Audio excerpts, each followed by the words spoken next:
Sudah ada sikap dari Mabes Polri bahwa sedang menyelidiki perkara ini dengan 2 pasal. Kita mulai dari yang pemalsuan sertifikat ini dulu. Menurut Anda, apakah sosok Kades harus menjadi orang pertama yang perlu ditelisik lebih lanjut soal ini? Baik, pertama kita ucapkan selamat, ada kegembiraan bahwa polisi atau Polri sudah turun ya di belakang jaksa, walaupun terlambat. Karena ini gaduhnya ini sebenarnya karena aparat penegak hukum yang tidak merespon laporan masyarakat dan tidak merespon suatu peristiwa pidana di depan mata.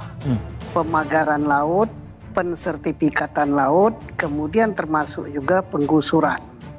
Nah, sudah dilaporkan sejak 2024 no respon. Laut dipagari no respon juga, tapi sekarang sudah ada respon. Ini mungkin karena ada dukungan politik yang besar sekali dari DPR, dari Komisi 4, dari Pak Dede Yusuf, Ketua DPR Ibu Puan, dan dukungan dari Presiden. Nah, tapi pertanyaan yang belum terjawab, mengapa harus ada dukungan politik besar, dukungan dari pemerintah, dari Presiden yang besar baru bergerak. Nah, pidananya bukan hanya kepala desa Kohot. Nah, pagar laut itu terdapat di beberapa desa yang lain. Diawali dari 263 dugaan pemalsuan, ya bagus. Tetapi lebih dari itu, ini ada penyuapan, ya, ada penyuapan. Kalau itu melibatkan orang BPN dan koordinasinya bukan ke KKP, ya. KKP itu masalah perizinan saja. Koordinasi yang harus dilakukan yang lebih besar itu adalah kepada ATR BTN dan kepada pemerintah daerah Tangerang. Nah, itu nantinya akan mengarah kepada tindak pidana korupsi. Tindak pidana pemalsuan itu tindak pidana umum, tindak pidana khususnya korupsi.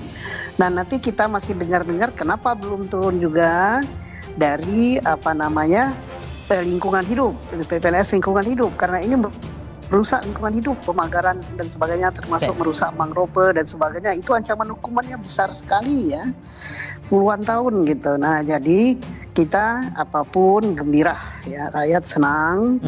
Dan mudah-mudahan ini bukan hanya sekedar permen karet menyenangkan saja, sudah turun, sudah memeriksa, tapi betul-betul diperiksa sampai jadi tindak pidana, ditangkap, kemudian otaknya segera diterbitkan pencekalan, jangan sampai mereka itu lari ke luar negeri. Kan sudah jelas siapa yang masang pagar. Sorry, saya potong di situ. Tapi sesungguhnya kalau dari analisis Anda, Pak Susno, sosok Kades Kohot ini bisa jadi pintu masuk untuk membuka pintu yang lebih lebar lagi terkait dengan perkara ini? Bisa, mulai dari Kades bisa, mulai dari yang masa pagar bisa, semua bisa. Tapi paling bagus memang dari Kades. Tapi jangan Kades Kohot saja, ada beberapa Kades. Kadesnya, yang masa pagarnya, orang BTN-nya, orang Pemdanya, baru nanti si pembeli. Nah, pembelinya siapa?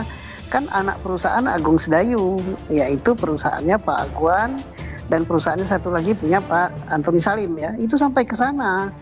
Jadi jangan hanya putus ya, nanti masyarakat tidak puas bahwa wah ini akan diputus kepada kepala desa Kohot yang akan menjadi korban. Tidak. Oke. Penyidik. Kang Dede, sejauh mana Anda merespons dari tindak lanjut dari aparat penegak hukum? Sudah banyak laporan dan ternyata dari pihak Mabes Polri sudah menindaklanjuti ini ke tahap penyelidikan. Ini hal yang dipandang sebagai angin segar atau ada tantangan baru di sini?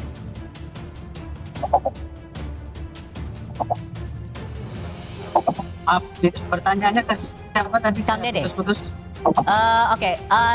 Dengan masuk ke tahap penyelidikan kasus ini di Mabes Polri, ini angin segar tidak menurut DPR?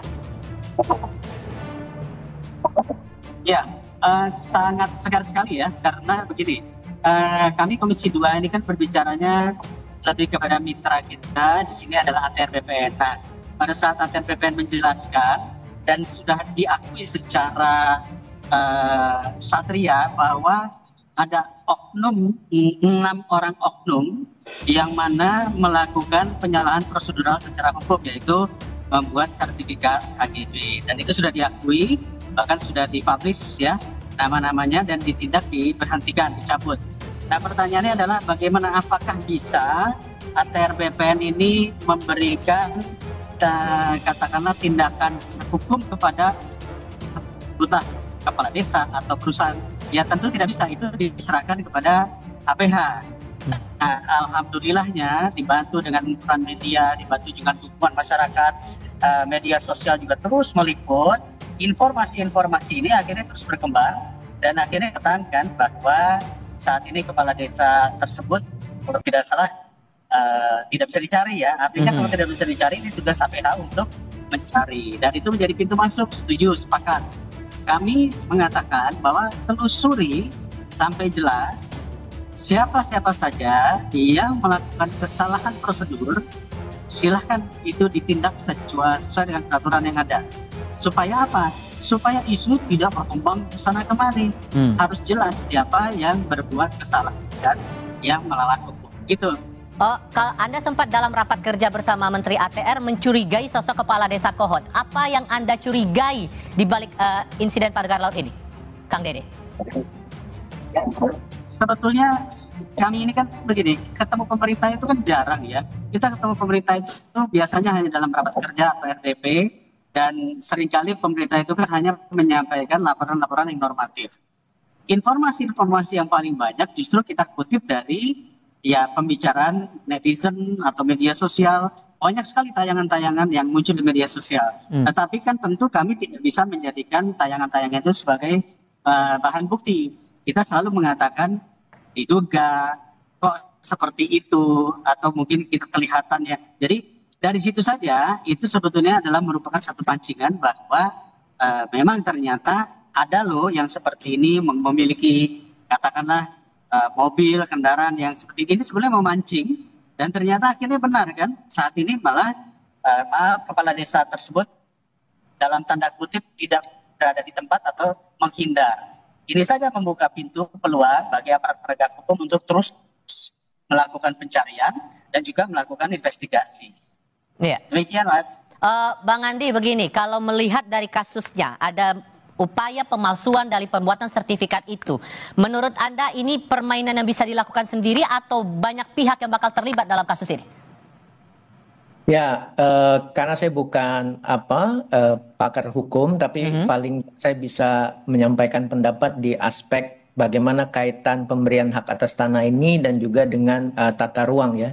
Jadi pertama tadi tentu di sini KKP maupun Dinas Kelautan Provinsi itu menjadi pihak yang satu katakanlah kecolongan ya, karena hak pengusahaan perairan pesisir atau HP3 itu harus melalui mereka.